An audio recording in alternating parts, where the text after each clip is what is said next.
Hey, Thomas Allen with In-Fisherman, here with Eric Allee, the hook czar at Eagle Claw. Lots of insight. I love getting him going on this hook topic because he makes a deep dive. Yep. You've said this over and over again, you want hooks to be an afterthought, and I think that they largely are that way to a fault with anglers. They just buy what makes sense or what they think makes sense, they go fishing.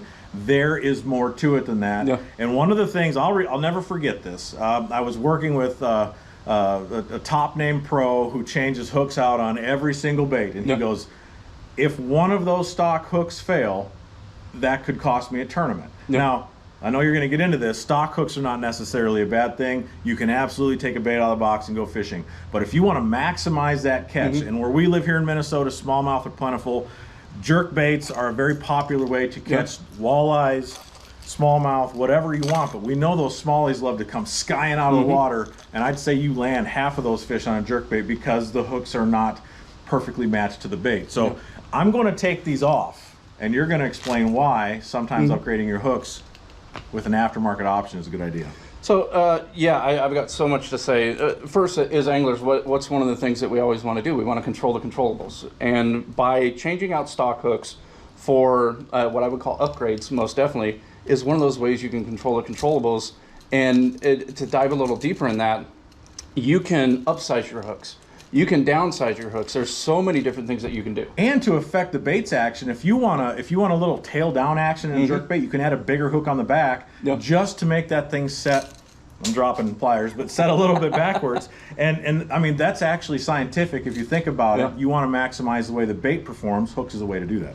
Yeah, and talking about one of the things you hit on a little bit earlier with hooks being an afterthought, I want to help people make the right hook choice to where it's a sure thing. It's always a sure thing. So sharpness, of course, matters. You want the sharpest hooks possible. But getting into kind of the nitty gritty on changing out treble hooks on a hard bait, we actually have a couple different styles, and in the brands we have, Eagle Claw, Laser Sharp, and Trocar. One of the things I like to do with the jerk bait, for instance, we have this kale style hook right here. These are great for any bait that fish might slap at. So with the jerk bait, where you're going to be doing that jerk pause kind of retrieve, and they are going to be slapping at it. This is the hook style, without a doubt, I would go with. And let me show you a little bit.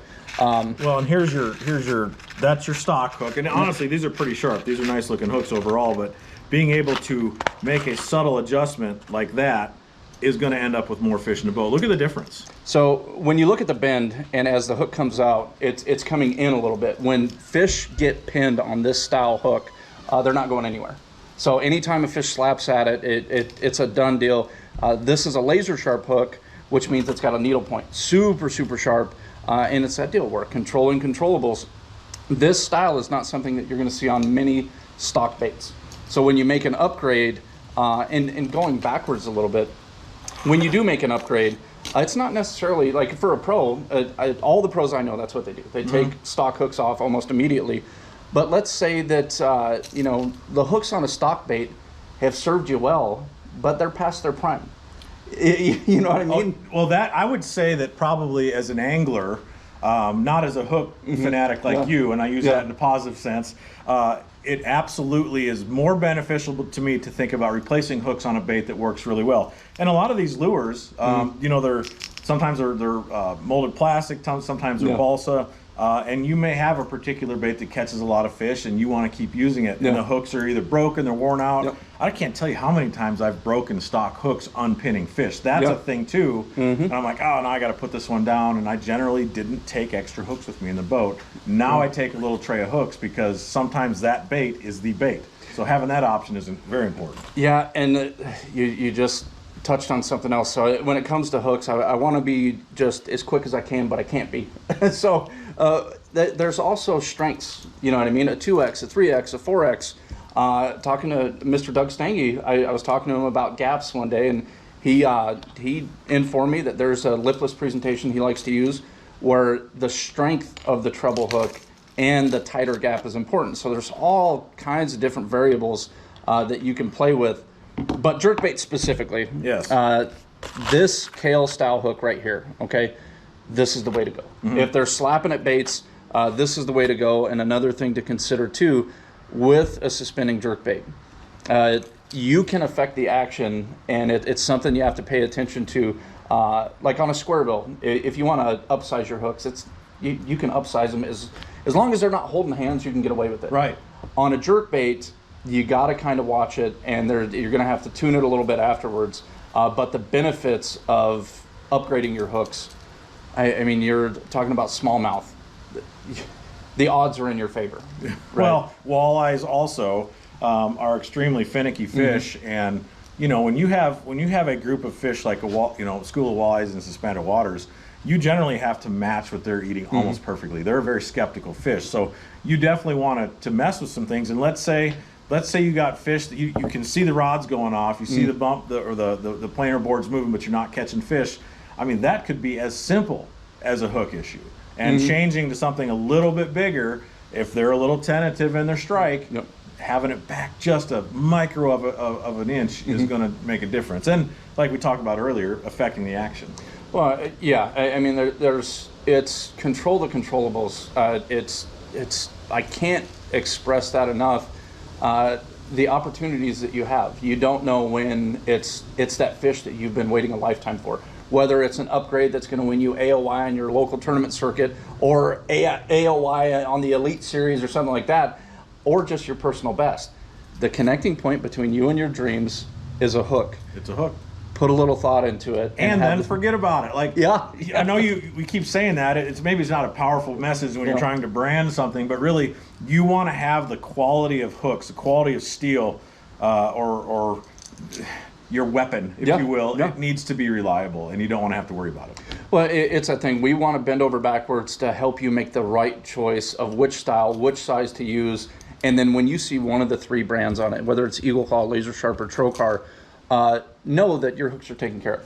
You know what I mean? They're made right here in the United States. You have the sharpest option possible, and through our content, through your content, we'll educate you on the best option. You're still going to have to play with it, because that's one of the coolest parts of fishing, is finding your way. That's right, and I think one of the most important things to consider when looking at trebles for hard baits, especially, and this could be a Rapala DT10, this could be a Spro.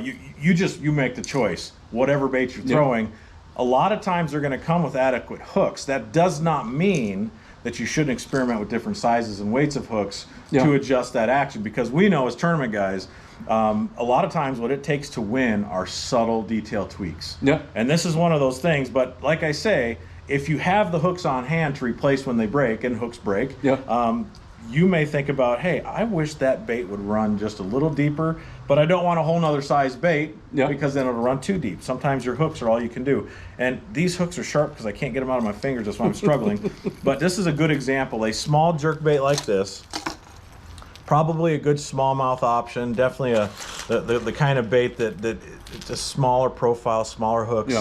You add, and again, I'm getting a little overkill here, but just as an example, you add a big hook like that, that's going to change this action, and possibly in a way that no one else is getting a reaction for. So, so real quick, as you're saying all that, I'm brainstorming something. When somebody's using a bait, right? They're using a hard bait, and let's say it's something that served them super well. All the things that we're talking about broken hooks and stuff like that. One of the things that you can do to help you, and maybe this isn't a fine-tuning detail, but it's something, an indicator when it's time to change. Let me get one of these out. You take a treble hook, right? Or any hook for that matter, and you get it on your thumbnail like so.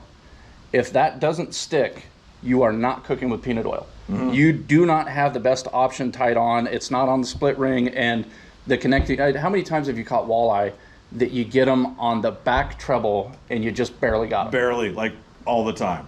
So you need that hook to be sharp. If it's not doing that, if it's not digging in like that, it's time to change. So there's so many different variables, but at the bare bones of this discussion, to me, it's sharpness. If you're using a bait that, like you said, I love that we're not bagging on stock hooks, because there is some good options on stock baits. Well, most of them out of the box are going to be good for a fish or two.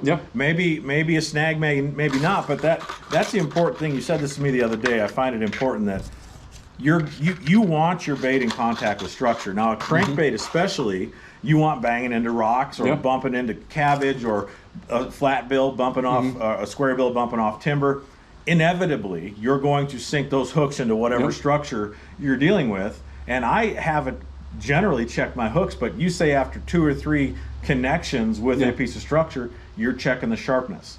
And I think that right here, if you don't have the option to sharpen a hook while you're on the water, and many people don't do that, keep extras handy, because you're right, that connection might make or break your personal best or your dream fish. So talk about your, I guess, perception of testing hook sharpness after you touch structure.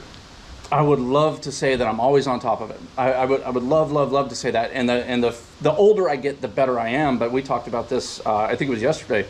I was fishing a jerkbait and I dumped 3 fish. And when I say that they were eating the bait, I'm talking they were eating the bait.